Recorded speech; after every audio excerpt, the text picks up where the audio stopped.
One enormous venture, though, with which the Clintons are associated is called the Clinton Foundation, the funding of which is not clearly known. Could any of their income or expenses come from this organization? Our next guest has written about the Clinton Foundation in the conservative publication Human Events. He is Matthew Vadum of the Capital Research Center, joining us from D.C. So, Matthew, I know you've written about what the Clinton Foundation funds, a couple of $100 million in that foundation, but I'm more interested in where the money comes from for the foundation. Do you know?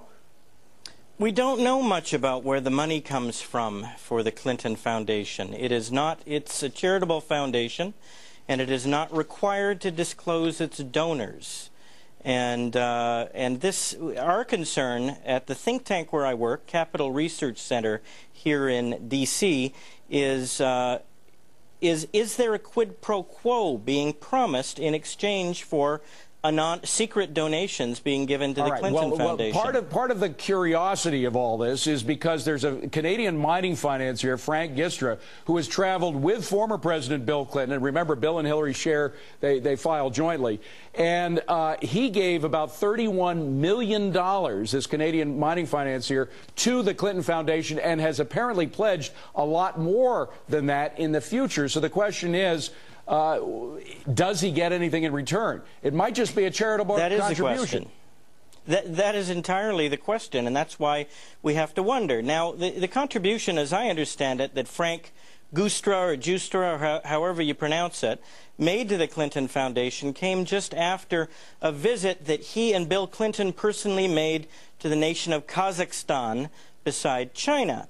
And then right soon after their visit, Frank Gistra magically, so it would seem, got this sweetheart deal with Kazatomprom, if that's how you pronounce it, the government uranium monopoly in the country of Kazakhstan. Yeah, well, let me bring in Tracy. And you have to wonder about the timing of that. It's very suspicious. I want to bring in Tracy Burns because not only is she a wonderful human being, but she also happens to have been a CPA. So the question is, Tracy, if, in fact, the Clintons are pulling any money, maybe not cash in terms of something like a salary, but maybe living expenses from the Clinton Foundation, would that be legal or not? Well, I think it depends on where the money, what the money is being used for. Are they using it for expenses that are towards the foundation? I mean, clearly there's a load of documentation that needs to be done. Well, Matthew, according to your research, there are a number of different events and individuals who are funded by the Clinton Foundation. It all seems to add up. I mean, they're not just sitting on a lot of cash, right?